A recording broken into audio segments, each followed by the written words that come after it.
ଆରେ ସମସ୍ତେ ଶୁଣ, ଚାଲ ଆଜି ହିଁ ଆମେ ସମୁଦ୍ରକୁ ଯାଇ ପାଣି ପିଇବା। ଜଙ୍ଗଲରେ ଏବେ ଗରମ ବଢିଗଲାଣି। ଗରମ ପାଇଁ ସମସ୍ତେ କଷ୍ଟ ପାଉଛନ୍ତି। କିଛି ଦିନ ପରେ ଆମେ ଜଙ୍ଗଲରେ ବର୍ଷା କରିବା। ଠିକ ଅଛି ବାଦଲ ରାଣୀ, ଆମେ ଆଜି ହିଁ ସମୁଦ୍ରକୁ ବାହାରି ଯାଉଛୁ। ଏମିତି କଥା ହେଇ ସବୁ ବାଦଲ ସମୁଦ୍ରକୁ ଗଲେ। ବାଦଲ ରାଣୀ ସମସ୍ତଙ୍କଠୁ ପଛରେ ଥିଲା। ହଠାତ୍ ତାକୁ ଦୁର୍ବଳ ଲାଗିଲା। ମତେ ଭାରି ଶୋଷ ଲାଗୁଛି। ମୁଁ ଆଉ ଆଗକୁ ଯାଇପାରିବିନି। ଏବେ ମୁଁ ପାଣି କୋଉଠୁ ପାଇବି? ଏମିତି ବାଦଲ ରାଣୀ ଦୁର୍ବଳ ହେଇ ସେଠି ପଡ଼ିଗଲା। ସେ ପାଣି ପାଣି ଚିତ୍କାର କରୁଥିଲା। ସେତେବେଳେ ସେ ରାସ୍ତାରେ ଚଢ଼େଇ ପାଣି କଳସି ଧରି ଘରକୁ ଯାଉଥିଲା। ବାଦଲ ରାଣୀର ଚିତ୍କାର ଶୁଣି ସେ ତା ପାଖକୁ ଗଲା। ଚଢ଼େଇ ବାଦଲକୁ ପାଣି ପିଏଇଲା। ବହୁତ ବହୁତ ଧନ୍ୟବାଦ ଚଢ଼େଇ, ମତେ ଭାରି ଦୁର୍ବଳ ଲାଗୁଥିଲା। ଆଜି ତୋ ପାଇଁ ମୁଁ ଶକ୍ତି ପାଇଲି। ବାଦଲ ରାଣୀ, ଏବେ ଆମ ଜଙ୍ଗଲରେ ଗରମ ପାଇଁ ସମସ୍ତେ କଷ୍ଟ ପାଉଛନ୍ତି। ବର୍ଷା ହେଲେ ସମସ୍ତଙ୍କୁ ଭଲ ଲାଗନ୍ତା। ମୁଁ ଏକଥା ଜାଣେ ଚଢ଼େଇ, ଆମେ ସବୁ ବାଦଲ ଏବେ ସମୁଦ୍ରକୁ ଯାଉଛୁ। ସମୁଦ୍ରରୁ ପାଣି ପିଇ ଫେରିଲା ପରେ ଆମେ ତୁମ ଜଙ୍ଗଲରେ ବର୍ଷା କରିବୁ। କିଛି ଦିନ ପରେ ତୁମ ଜଙ୍ଗଲରେ ପ୍ରବଳ ବର୍ଷା ହେବ। ସବୁ ଚଢ଼େଇ ଏବେରୁ ହିଁ ନିଜ ନିଜ ଘରକୁ ମଜବୁତ କରିନିଅ। ଏଇ ଯାଦୁର ଛତା ତୋ ପାଇଁ ଚଢ଼େଇ। ଯେତେବେଳେ ବି ବିପଦରେ ପଡ଼ିବୁ ଏ ଯାଦୁର ଛତାକୁ ସାହାଯ୍ୟ ମାଗିବୁ। ସେ ତତେ ସବୁ ପ୍ରକାରର ସାହାଯ୍ୟ କରିବ। ତୁମକୁ ଅନେକ ଅନେକ ଧନ୍ୟବାଦ ବାଦଲ ରାଣୀ। ମୁଁ ଆଜି ହିଁ ସମସ୍ତଙ୍କୁ ମଜବୁତ ଘର କରିବାକୁ କହିଦେବି। ତାପରେ ବାଦଲ ରାଣୀ ସେଠାରୁ ଚାଲିଗଲା। ଚଢ଼େଇ ଯାଦୁର ଛତା ଧରି ନିଜ ଜଙ୍ଗଲକୁ ଫେରିଲା। ସେ ସମସ୍ତଙ୍କୁ ବାଦଲ ରାଣୀର କଥା କହିଲା। ସବୁ ଚଢ଼େଇ ନିଜ ନିଜ ଘରକୁ ମଜବୁତ କରିବା ପାଇଁ ଚାଲିଗଲେ। ମା ଚଢ଼େଇ ବି ଖୁବ ଶୀଘ୍ର ନିଜ ଘରକୁ ମଜବୁତ କରିନେଲା। ସେପଟେ ଆରେ ତୁମେ ଏଯାଏଁ ଶୋଇଛ? ଜଙ୍ଗଲରେ ସେପଟେ କଣ ହେଉଛି ତାର କିଛି ଖବର ଅଛି ତମକୁ? କଣ ହେଲା? ତୁ ସକାଳୁ ସକାଳୁ ଆସି ଏମିତି ପାଟି କରୁଛୁ କାହିଁକି? ବାଦଲ ରାଣୀ ଚଢ଼େଇକୁ କହିଛନ୍ତି ଆଉ କିଛି ଦିନ ପରେ ଆମ ଜଙ୍ଗଲରେ ପ୍ରବଳ ବର୍ଷା ହେବ। ସବୁ ଚଢ଼େଇ ନିଜ ନିଜ ଘରକୁ ମଜବୁତ କରିସାରିଲେଣି। ତୁମେ ଆଉ ଅଳସୁଆ ହୁଅନି। ଆଜି ହିଁ ଜଙ୍ଗଲ ଭିତରକୁ ଯାଇ କାଠ ଆଣ ଆଉ ଆମ ଘରକୁ ମଜବୁତ କରିନିଅ। ହଁ ହଁ, ମୁଁ କାଲି ହିଁ କାଠ ଆଣି ଘରକୁ ମଜବୁତ କରିନେବି। ତୁ ଏବେ ମତେ ଆଉ ବିରକ୍ତ କରନି, ମତେ ଶୋଇବାକୁ ଦେ। ଠିକ ଅଛି, ମୁଁ ଏବେ ଯାଉଛି। ହେଲେ ତୁମେ ଘର ତିଆରିବା କଥା ଜମା ବି ଭୁଲିବନି। କିଛି ଦିନ ବିତିଗଲା। ସବୁ ଚଢ଼େଇ ନିଜ ନିଜ ଘରକୁ ମଜବୁତ କରିନେଲେ। କେବଳ କାଉମାନେ ହିଁ ନିଜ ଘରକୁ ମଜବୁତ କରିନଥିଲେ। କାଲି କାଲି କହି କହି ସମୟ ବିତେଇ ଦେଲ। ଆଜି ଯାଇ ଘରକୁ ମଜବୁତ କରିପାରିଲନି। ପାଗକୁ ଦେଖି ଲାଗୁଛି ଆଜି ହିଁ ବର୍ଷା ଆରମ୍ଭ ହେଇଯିବ। ମୁଁ କେତେ ଆଶା କରିଥିଲି ତୁମେ ଚଢ଼େଇ ପରି ଗୋଟେ ସୁନ୍ଦର ଘର ତିଆରି କରିବ। ତତେ ଯଦି ଚଢ଼େଇର ଘର ଭଲ ଲାଗୁଛି ତେବେ ଚାଲେ ଆଜିଠୁ ଆମେ ସେଇ ଚଢ଼େଇ ଘରେ ରହିବା। ହଁ, ତୁମେ କହିଦେଲେ ଚଢ଼େଇ ତୁମକୁ ତା ଘର ଦେଇଦେବ। ସେଥିପାଇଁ ତୁ ଚିନ୍ତା କରନି, ମୋ ପାଖରେ ଏକ ଉପାୟ ଅଛି। ଆସ ମୋ ସାଙ୍ଗରେ, ମୁଁ ତତେ ରାସ୍ତାରେ ମୋ ଯୋଜନା କଥା କହିବି।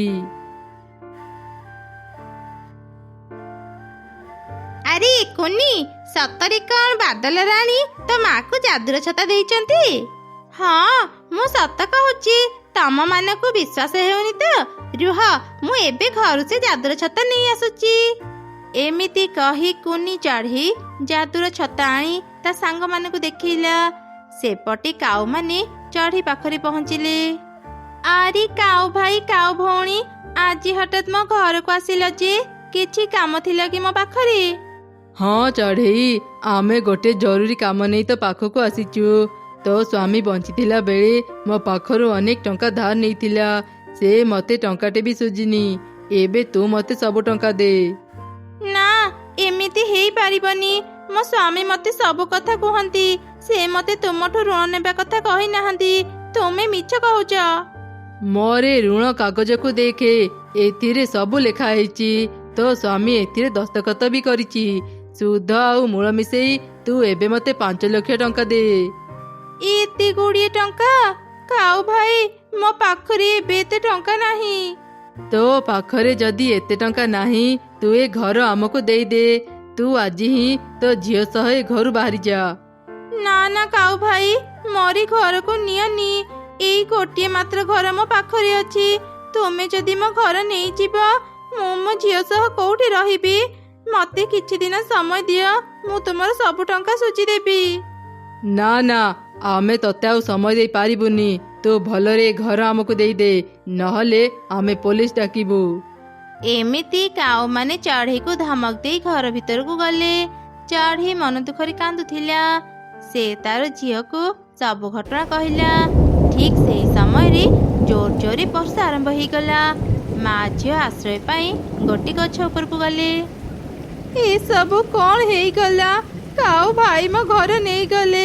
ଏ ଝଡ଼ ବର୍ଷାରେ ଏବେ ଆମେ କୋଉଠି ରହିବା? ମୁଁ କିଛି ବୁଝିପାରୁନି। ମା, ବାଦଲ ରାଣୀ ଦେଇଥିବା ଏ ଛତାକୁ ନିଅ। ଏ ଚାଦର ଛତାକୁ ସାହାଯ୍ୟ ମାଗ, ସେ ଆମକୁ ନିଶ୍ଚୟ ସାହାଯ୍ୟ କରିବେ। ଆରେ ଠିକ୍ କଥାରେ ମା, ମୁଁ ଯାଦୁର ଛତା କଥା ପୁରାପୁରି ଭୁଲି ଯାଇଥିଲି। ତୁ ଯାଦୁର ଛତାକୁ ରଖ, ଆମେ ତାକୁ ସାହାଯ୍ୟ ମାଗିବା। ଯାଦୁର ଛତା, ଆମ ପାଖରେ ରହିବାକୁ ଘର ନାହିଁ, ଦୟାକରି ଆମକୁ ସାହାଯ୍ୟ କର।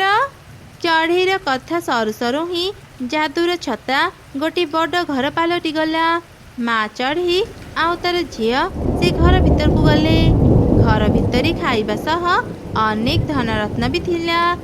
ଏସବୁ ଦେଖି ମା ଚଢ଼େଇ ଆଉ ତାର ଝିଅ ଖୁବ୍ ଖୁସି ହେଇଗଲେ। ସେପଟେ ଦୁଇ ଧୀର ଛତା ଘର ପାଣିରେ ଭାସୁଥିଲା। ମା ଚଢ଼େଇ ସମସ୍ତଙ୍କୁ ସାହାଯ୍ୟ କଲା, ଆଉ ନିଜ ଛତା ଘରେ ଆଶ୍ରୟ ଦେଲା। ଏବେ ଆମେ କୋଉଠିକି ଯିବା? ସମସ୍ତଙ୍କ ଘର ପାଣିରେ ବୁଡ଼ିଗଲା। ଆମେ ଚଢ଼େଇ ସହ ଯୋଉ ଅନ୍ୟାୟ କଲେ, ଆଜି ତାର ଶାସ୍ତି ପାଉଛେ। ହଁ, ତୁ ଠିକ୍ କହିଲୁ। ଆଜି ଯଦି ଆମେ ବଞ୍ଚିଯିବା, ଚଢ଼େଇକୁ ନିଶ୍ଚୟ କ୍ଷମା ମାଗିବା। ଏଇ ଦେଖ, ସେପଟେ ଗୋଟେ ଛତା ଘର ଆମ ପାଖକୁ ଆସୁଛି। ଚାଲ ତାକୁ ସାହାଯ୍ୟ ମାଗିବା। ବଞ୍ଚାଅ, ଆମକୁ କେହି ସାହାଯ୍ୟ କର। ଦୁଇ କାଉଙ୍କ ଚିତ୍କାର ଶୁଣି ମା ଚଢ଼େଇ ତାଙ୍କ ପାଖକୁ ଗଲା, ଆଉ କାଉମାନଙ୍କୁ ନିଜ ଘର ଭିତରକୁ ନେଇ ଆସିଲା। କାଉମାନେ ଚଢ଼େଇକୁ ଦେଖି ତାକୁ କ୍ଷମା ମାଗିଲେ। ଚଢ଼େଇ, ଆମକୁ କ୍ଷମା କରିଦେ। ଆମେ ତ ଘର ଚଢ଼େଇ ନେଲୁ, ତଥାପି ତୁ ଆମ ବିପଦ ସମୟରେ ଆମକୁ ସାହାଯ୍ୟ କଲୁ। ଆମେ ସତ କହୁଛୁ, ଏମିତି ଭୁଲ ଆଉ କେବେ କରିବୁନି। ତମେ ମାନେ ନିଜ ଭୁଲ ବୁଝି ପାରିଲ ଜାଣି ମୁଁ ଅନେକ ଖୁସି।